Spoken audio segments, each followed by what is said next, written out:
Welcome back to the Eric Krown crypto channel. Wishing you a happy healthy start to this nice Thursday morning over here. We got 2 days left until Christmas or Christmas Eve. Who the hell knows? Doesn't matter, but there's more important things to be aware of going on with Bitcoin actually today and actually throughout the rest of the week. And there are some actually very interesting things going on right now in the shorter term timeframes. I do understand that barely anyone's watching, but that's all good, baby, because I'm going to be here no matter what. It's the daily rituals.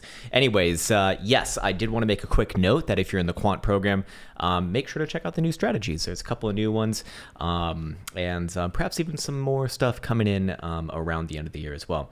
All right, sweet. So other than that, let's just jump right into it. I wanted to pick up yesterday's short-term time frame analysis. We were looking at the 30-minute time frame over here, looking at the Joule oscillator, of which that was given a bias for an upside move. Now, we haven't really seen any move thus far, but as far as the statistics go, they haven't changed and it is still in play. So let's just go reference it right here. Or, oh, whoa, is this it? Is this a massive girthy green dildo I've been looking for all my life? Is it Santa finally? It's like Santa's ball sack hitting everyone in the face right now. Anyways, yeah, so the setup is, or at least the way that it's been tested, is this. Whenever we have seen the Joule light get to 35 and turn white, then we have observed the stats over here from that setup, which I can now bring up. Let me just pop this one up over here. And where's my 30-minute time frame? There we go.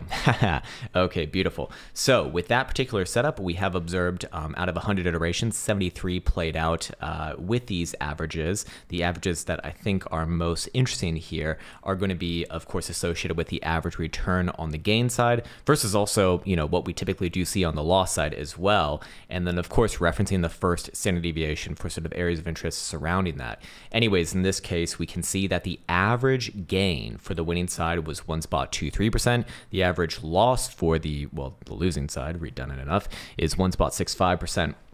I know that I don't necessarily have them like marked off right there, but that's what they represent. And then, of course, if we go into the actual price action charts, well, we can still see that this is relevant for now, relevant as long as the invalidation is not hit. And invalidation is going to be a closure below the range lows, which is essentially right here at 16,650, let's say. But with those numbers in mind, we can take that first signal. We can even take the second one because there is two that populated here. And we can just see what price action would look like if we added about a buck and a quarter. As far as percentage goes, and that put Bitcoin actually back around 17,000 bucks. Now, of course, we do see it emerge to the downside. On the losing side, we do expect about 130, I think it was, or was it 150? And let me just double check. Sorry, 165, a little bit more than that, in fact, and that would be even below the range low. So if it does fail, you know, we would expect on average for this one to actually resolve the range to the downside in this case. Anyways, I should denote that on average, the time taken for these trades, both on the winning side and the loss side, is about 6 to 7 hours respectively. So we're certainly, you know, kind of running out of time for this one, to be fair. The most recent setup did fire off over here, and from there to where we're currently at has been about 12.5 hours. So we are dealing with an outlier of a situation. Why is that? Well, if I had to theorize, it's because we have a holiday week basically, and pretty much no one's trading right now. And the people who are, well, I fear for you, sirs and zers. Actually, I was watching the Discord yesterday, and someone, like I saw in the general section, someone said, why is Bitcoin dumping right now? And then I looked at the price action and it literally moved 30 bucks. And I'm like, all right, this is a sign of the times. What the actual fuck, man? Anyways, yes, so we've gotten that. I also wanted to cross-check that with the HPDR ranges over here. And first things first, let's actually bring it to the hourly. We can see on the hourly, once it actually populates, which I'll get rid of all my drawings for right now, they're just not necessary. We'll see once it actually does fucking populate. Come on, baby. Caretaker's, he's got a calculator in the background. He's just figuring it all out right now. Calculating all 20,000 prior bars.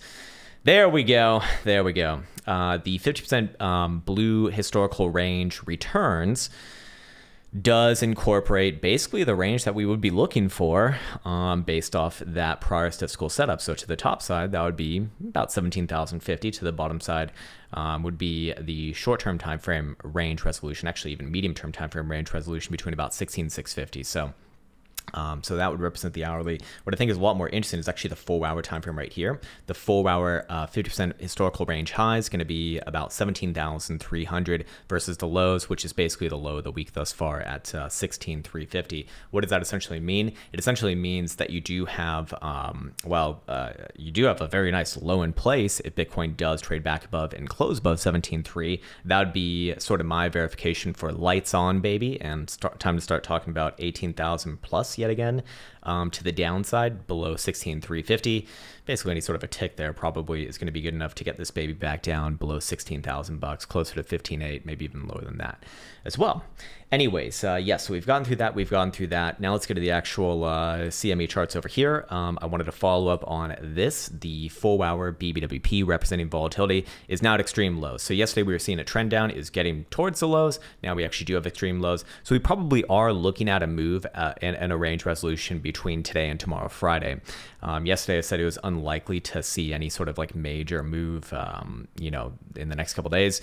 Well, we're about to work our way into the next couple days now. So fair enough. This is kind of aligning with that, as you would expect. What is also interesting with this is that the 4-hour jewel is going to be swinging around here potentially for a pretty decent signal. So that would also kind of help out the short-term upside bias, which I kind of still have, I suppose. And then also, if we were to just look at ranges based off of Fibonacci retracements, you can see that 16,650 region still represented to the downside versus 17,000 to the upside on the 0.5, and then that 382 is at 17.3, which was the top side of the 4-hour HPDR range.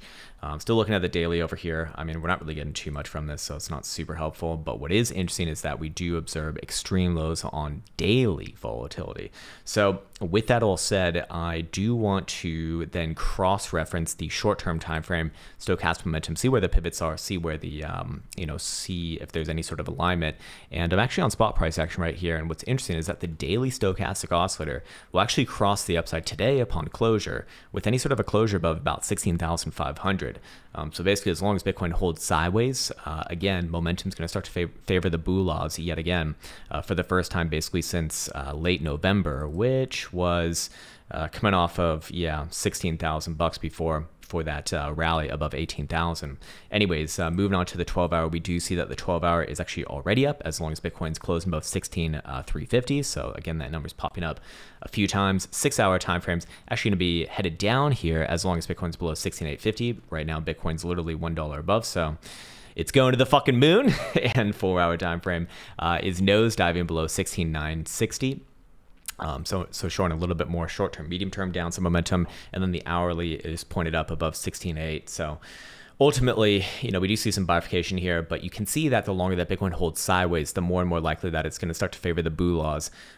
We see most time frames in concert with each other, except for the 4-hour time frame. Now, I want to end this analysis on the last thing over here. It's a setup that we've seen many times before on this channel, many times even in the past year. 1, 2, 3, 4 times in the past year. The last one didn't really certainly was not that impressive.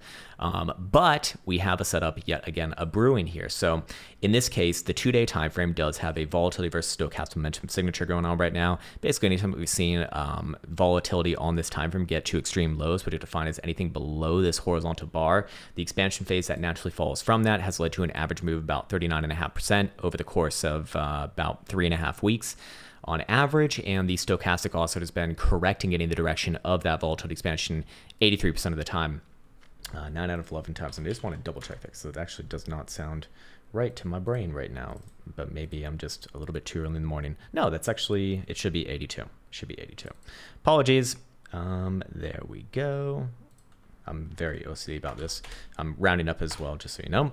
It's technically 8181. Anyways, yes, okay, so now that we have that, what's interesting about this is that, one, it is a potential setup. And then 2, because the direction of the stochastic oscillator is currently pointed to the upside and will be remaining with upside curvature as long as Bitcoin on CME is closing above 16,350, again, that number coming up yet fucking again, then that would suggest that the probability of Bitcoin making a major leap to the upside out of this range is higher actually than downside. So I've been saying this for quite some time now, and I still stick with this. I don't really have any reason not to.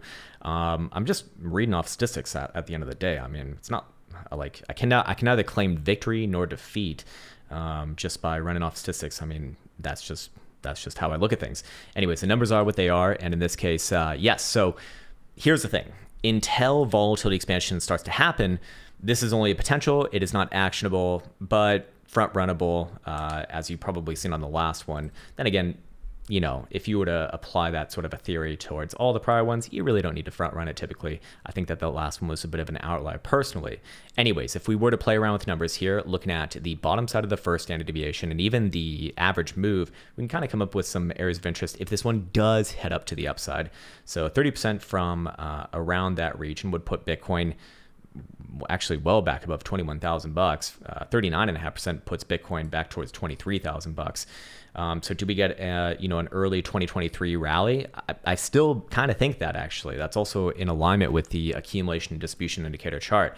But again, you know, until Bitcoin actually sees volatility expansion, it's just potential. And obviously, you know, if we get volatility expansion plus closing below 16,350, well, at that point, I mean, we can apply those same stats to the downside, which is probably going to get you, well, a lot closer to, I would guess, like 13,000 or something. Yeah, something like that. But for right now, still pointed up, so I still do kind of favor an extension of this rally, maybe into end of 2023, and invalidation still below about 16,350, let's say, on especially like a higher time frame closer, probably even a medium term time frame closure as well at this point. Anyways, I think that's a good place for me to be leaving off on this particular video. As always, I want to be wishing you the best, and the happiest of the happiest. It's been a while. It's been a while since I said the whole phrase. Yeah. Take care, much love, and see you hopefully soon.